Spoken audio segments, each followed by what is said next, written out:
دنیا کے اندر ڈھیر سارے واقعات ہوتے ہیں، ہم روز دیکھتے ہیں فلاں آدمی جوانی میں انتقال کر گیا، ابھی بالکل جوان تھا، کوئی بیماری نہیں تھی، کوئی آثار نہیں تھے، کوئی بڑھاپا نہیں تھا، کوئی بال سفید نہیں تھے، چلا گیا، رخصت ہو گیا۔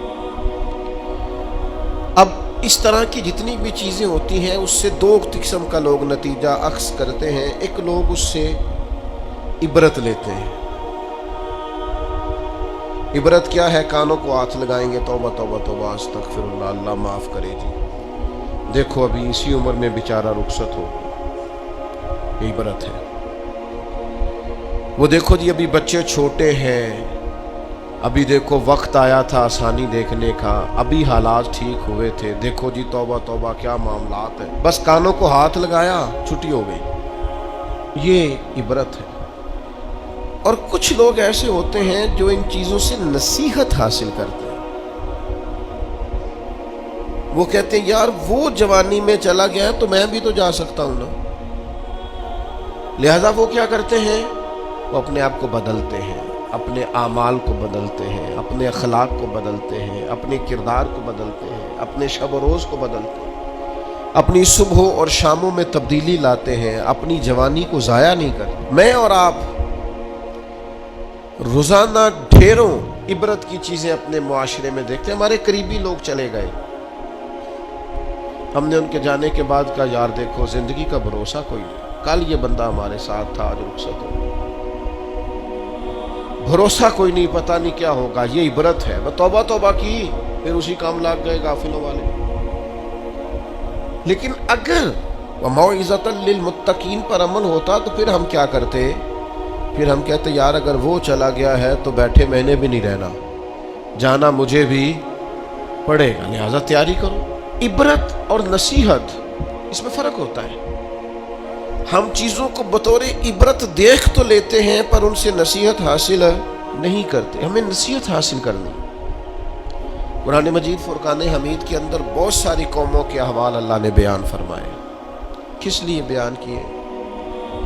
قرآن کوئی معاذ اللہ ہمیں کوئی واقعہ سنا کے ایسے ہی گزرنا تو نہیں چاہتا، لیکن اتنی قوموں کے حالات ہیں، جگہ جگہ ذکر ہے جناب نوح کا ان کی قوم کا، جناب داؤد کا ان کی قوم کا، جناب لوط علیہ السلام کا ان کی قوم کا، جناب شعیب علیہ السلام کا ان کی قوم کا، جگہ جگہ پہ ذکر ہے، تذکرہ ہے، انبیاء نے انہیں سمجھایا ہے، وہ باز نہیں آئے، اس کی انہیں سزا ملی ہے۔ جناب شعیب علیہ السلام کی قوم ناپ تول میں کمی کرتی تھی، یوں سمجھ لیجئے کہ جتنے پیسے لیتی تھی اتنا مال نہیں دیتی تھی، اللہ نے عذاب دیا انہیں۔ ہم نے قرآن مجید کے اندر اس واقعہ کو پڑھا، اس حالت کو دیکھا۔ اب جب ہم نے وہ عذاب والی چیزیں پڑھی نا، ان پر عذاب آیا، وہ چیخ کی آواز آئی زوردار، اتنی زوردار کہ لوگ تاب نہ لا سکے اور مر گئے۔ تو ہم نے کہا توبہ توبہ، اللہ معاف کرے، اللہ معاف کرے۔ بس یہ ہے عبرت اور نصیحت، یہ ہے کہ کچھ بھی ہو جائے آج کے بعد ناپ تول میں کمی نہیں کرے، جو مرضی ہو جائے، جتنے مرضی غربت آ جائے، جتنے مرضی حالات ابتر ہو جائیں، لیکن ہم کبھی بھی کسی شخص کے ساتھ یہ والا معاملہ نہیں کریں گے کہ پیسے پورے لیں گے چیز تھوڑی دیں گے۔ اس عبرت سے نصیحت کیا حاصل کی؟ جہاں میں ہے عبرت کے ہر سو نمونے، مگر تجھ کو اندھا کیا رنگ و بو نے، کبھی غور سے یہ بھی دیکھا ہے تو نے، جو آباد تھے وہ مکان اب ہے سونے، جگہ جی لگانے کی دنیا نہیں ہے، یہ عبرت کی جا ہے، کوئی تماشا نہیں ہے۔ جناب نوح نے اپنی قوم کو سمجھایا، نہیں مانی تو پھر عذاب آیا کہ نہیں؟ حضرت موسیٰ علیہ السلام نے بنی اسرائیل کو سمجھایا، جب نہیں مانے تو مقام طیٰ میں قید ہوئے کہ نہیں؟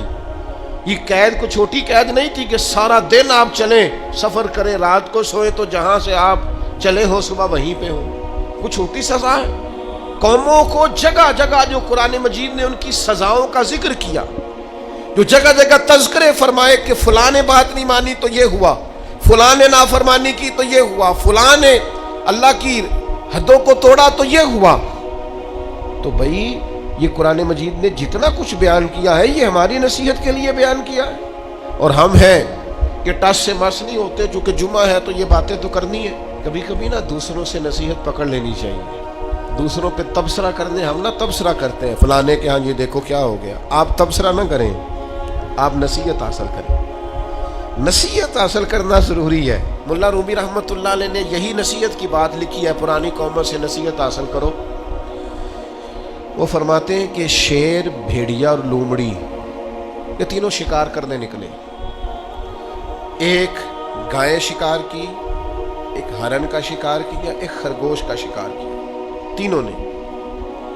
اب جب واپس آئے نا تو شیر بھیڑیے سے کہنے لگا، اب اس کو نا شک تھا شیر کو کہ ان کی نیت بھی خراب ہے شکار پہ، یہ بھی چاہتے ہیں کچھ ملے، تو اس نے کہا یہ بانٹو۔ تو بھیڑیا کہنے لگا جناب بانٹنے والی کیا بات ہے، سادی سی تقسیم ہے پہلے سے ہی، آپ بڑے ہیں، گائے آپ کھائیں گے، میں آپ سے چھوٹا ہوں تو ہرن میرا، اور یہ لومڑی سب سے چھوٹی ہے تو خرگوش یہ کھائے گی۔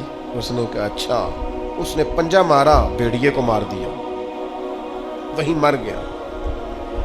وہ لومڑی سے کہنے لگا شیر اب تو تقسیم کر، اس نے کہا بادشاہ سلامت تقسیم کیا کرنی ہے، یہ جو خرگوش ہے اس کا صبح ناشتہ کیجیے گا، ہرن دوپہر کے کھانے میں کھائیے گا، اور گائے رات کو تناول فرمائیے گا۔ یہ آپ کا سارا تقسیم تو موجود ہے، صبح آپ اکیلے ہی صبح آپ خرگوش کھائیں، دوپہر کو آپ ہرن سے آپ دوپہر کا کھانا کھائیں، اور رات کے کھانے میں آپ گائے استعمال کریں۔ تو وہ شیر بڑا راضی ہوا، اس نے خوش ہو کے پوچھا یہ تقسیم تم نے کہاں سے سیکھی؟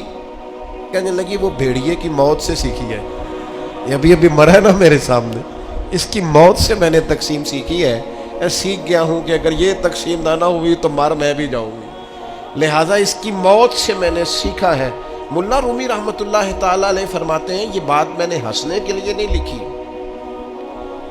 وہ کہتے ہیں سیکھ لو، حضرت داؤد کی قوم سے سیکھ لو، کچھ وہ بندر بنا دیے گئے تھے، سیکھ لو حضرت لوط کی قوم سے، ان پر آسمان سے عذاب آیا تھا، سیکھ لو کچھ جناب نوح کی قوم سے جن پر سیلاب کا عذاب آیا تھا، سیکھ لو ان قوموں سے جن پر پتھر برسے، جن پر جوؤں کا عذاب، سیکھ لو فجعلناها نکالا لما بین یدیہا وما خلفہا وموعظۃ للمتقین، سیکھ لو ان لوگوں سے جو تم سے پہلے ہو گزرے ہیں، اگر نہیں سیکھو گے، اقبال کہنے لگے نہ سمجھو گے تو مٹ جاؤ گے مسلمانوں، تمہاری داستان تک نہ ہوگی داستانوں میں، آج وقت ہے، صحت ہے، آج اپنے آپ کو بدلیں، اخلاقی تبدیلیاں پیدا کریں اپنے رویوں میں۔